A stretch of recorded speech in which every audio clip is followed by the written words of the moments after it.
ازيكم عاملين ايه؟ اهلا وسهلا بيكم في مملكه سام. وزي ما قلت لك انت دخلت المملكه بمزاجك هتخرج منها بمزاجك، بس قبل ما تخرج من المملكه ما تنساش تعمل لايك شير سبسكرايب، فعل زر الجرس عشان يوصلك كل جديد.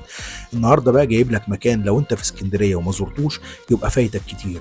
اشكال سمك لا تتخيلها، تقريبا جايه من البحر الاحمر على المحيط على البحر الميت. اشكال سمك بجد عمري ما شفتها قبل كده. لو انت ما رحتش المكان ده يبقى فاتك كتير جدا جدا يا صاحبي. تعالى بقى اقول لك المكان ده فين. انت تاخد عيالك كده يا باشا ساعه مغربيه وتتدنجل وتطلع على القلعه. احلى وقت ممكن تزور فيه القلعه هو المغربيه.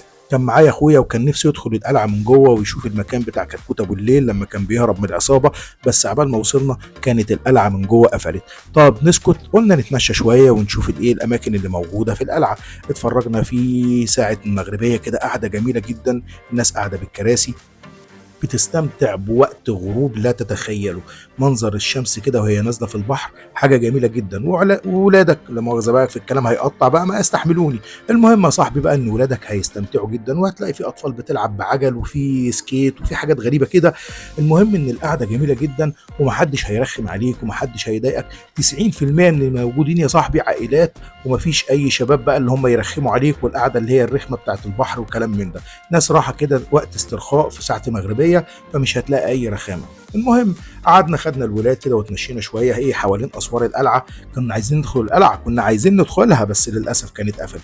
المهم بقى قعدنا نتفرج في كوبري كده غريب موجود في الميه، اللسان بتاعه غريب كده لافف حوالين الميه كلها وداخل ناحيه القلعه عامل زي اللاجون كده. الكوبري ده تقريبا عاملين زي كوبري ستانلي كده ما تفهمش. المهم ان شكله جميل جدا، هو لسه ما خلصش بس احنا ايه استمتعنا لما ايه بالمنظر اللي كان حواليه. جينا بقى ساعه المغربيه كده قلنا نتمشى. طيب قالوا نخش فيه متحف الاحياء المائيه المحنطه. متحف الاحياء المائيه المحنطه، انا ايه اللي يدخلني احياء مائيه محنطه لما ممكن اتفرج على احياء مائيه عايشه عادي؟ يعني انا ليه اتفرج على سمك ميت؟ المهم في ناس طبعا دخلت اتفرجت وكلام من ده. احنا خدنا بعضنا وجرينا بقى على الاحياء المائيه العايشه. المكان زي ما انت شايف كده دخلته جميله جدا، روعه جميل، والصور بتاعت المراكب والصور السمك حاجات كده ايه، انت لسه اول ما تدخل هتقول هي انا اتفرج على صور بس ولا ايه. دخلنا بقى كده يا باشا، شوف السمك لونه، سمك جميل جدا، سمك لونه احمر كده وحاجات غريبه. المهم ان احنا استمتعنا وولادنا استمتعوا. في بقى الزحلفه دي جميله جدا، قعدت العب فيها وتطلع وتنزل وتبص لي بصات غريبه، تقريبا كانت عايزه تخرج لي من الازاز. ما تفهمش كانت السحلفه دي كان اسمها ترسه باين ولا ايه. المهم ان شكلها حلو وعماله تتنطط في الميه وراحه جايه، والسمكه الغريبه اللي ايه عماله تلف حواليها. بس هو الغريب فيها كانت ترسه. الاسماك بقى الملونه دي انا مش عارف لها ايه بصراحه ولا اسمائها ايه. بس انا اللي كان لافت انتباهي الترسه دي بصراحه، شكلها جميل جدا وعماله تلعب وايه، وهي فعلا بتلاغي يعني لما حد يجي جنب الازاز تفضل تلاغيه وتفضل تطلع وتنزل. حاجه جميله جدا.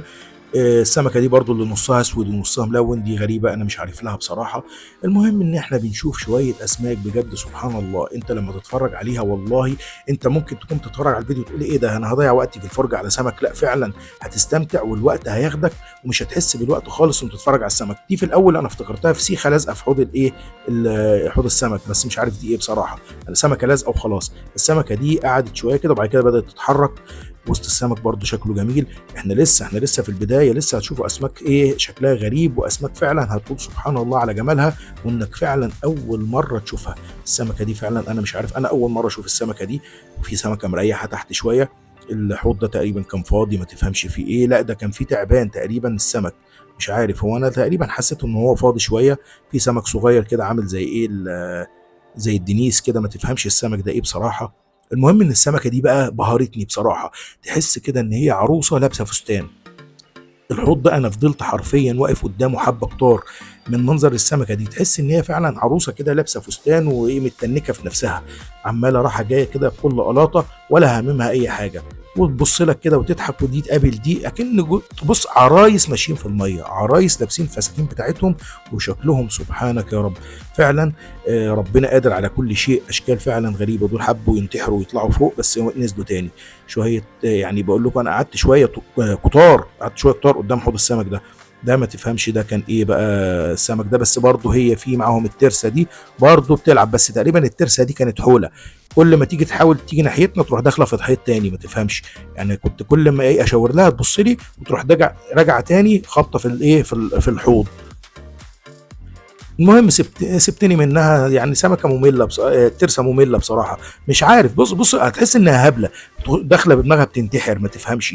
المهم وتطلع تاخد نفس وتروح نازله تاني. الحوض ده بقى فيه اكبر كميه سمك، اللي هي سمك البرانا اللي بياكل بني ادمين ده. عارفين سمك البرانا اللي هو كان الفيلم بتاع البرانا؟ انا بصراحه كنت خايف لا تكسر الازاز وتطلع لنا زي ما كنا بنشوف في الفيلم. بس سمك بسم الله الله اكبر، يعني شكله تحفه وروعه. شكله جميل جدا واشكال. انا اول مره بصراحه ان انا اشوفها، وان انا احس ان انا بشوف اسماك واشكال غريبه جدا ما شفتهاش حتى في عالم البحار، ما شفتهاش. السمك بسم الله الله اكبر ملون جميل جدا. اسيبكم تتفرجوا شويه وارجع معاكم تاني.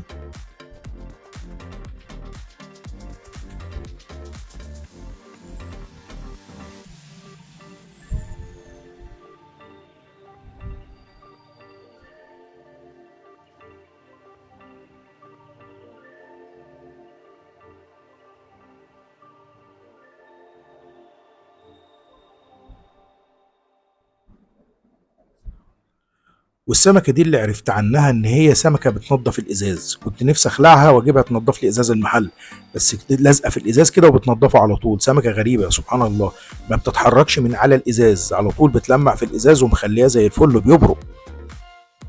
وادي الكابوريا معانا اهي، بس تقريبا دي كانت ميته او مرهقه حاجه زي كده، ما بتتحركش من مكانها.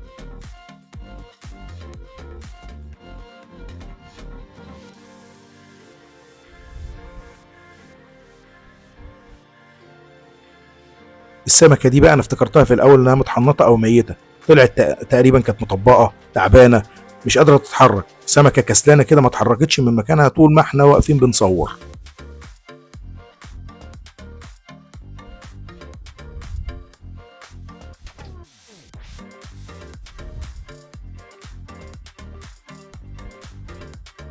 والسمكه دي سبحانك يا رب، تحس ان هي لابسه ماسك، انت لو لاحظت كده تحس ان هي لابسه وش. سبحان الله، يعني انا بجد سمك شكله جميل جدا سبحان الله فعلا على الاشكال. انا فعلا السمكه دي وقفت قدامها برضو شويه، لان اكن كانت لابسه ماسك على وشها. هنلاحظ مع بعض كده.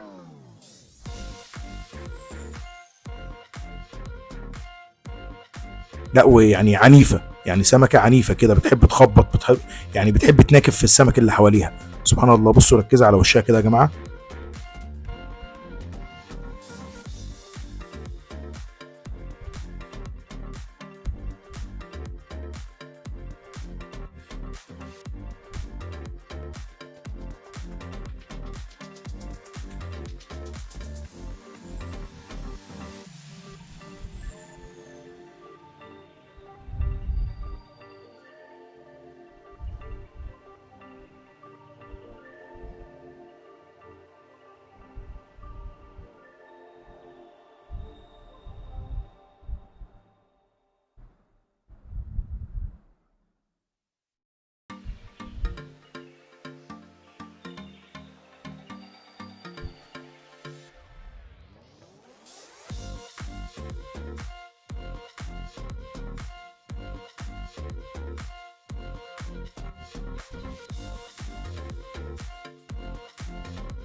في الاول انا افتكرته سمك قرش صغير، بس عرفت ان هو مش قرش، بس مش فاهم بصراحه ايه السمك ده او ايه نوعيه السمك دي. انا ما كنتش فاهمها بصراحه.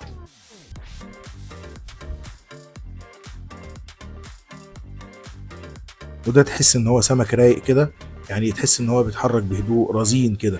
السمكه دي بقى انا افتكرتها واخده شوم على دماغها، تحس ان هي دماغها، عارفين فيلم عنتر ولبلب لما كان واخد الشوم على دماغه، مبقلله كده من قدام ما تفهمش، وكان ليها بصات غريبه. يعني انا السمكه دي ايه هي وايه نوعها سبحان الله انا مش عارفها، بس تقريبا حد رزعها شوم على دماغها ومن ساعتها ما فشتش.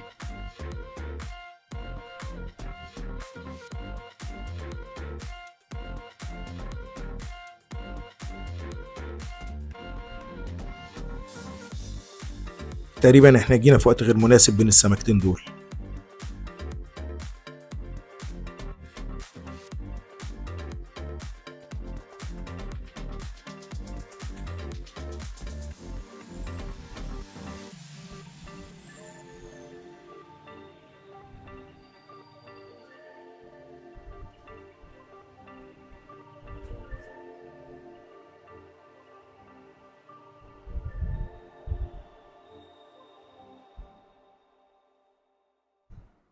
هنا وانا بحاول اكل السمك، بس تقريبا يا كان عايز السمك يصغر شويه يا اما بقي يكبر شويه، حاجه كده قلنا ايه نعملها هاف فن كده يعني.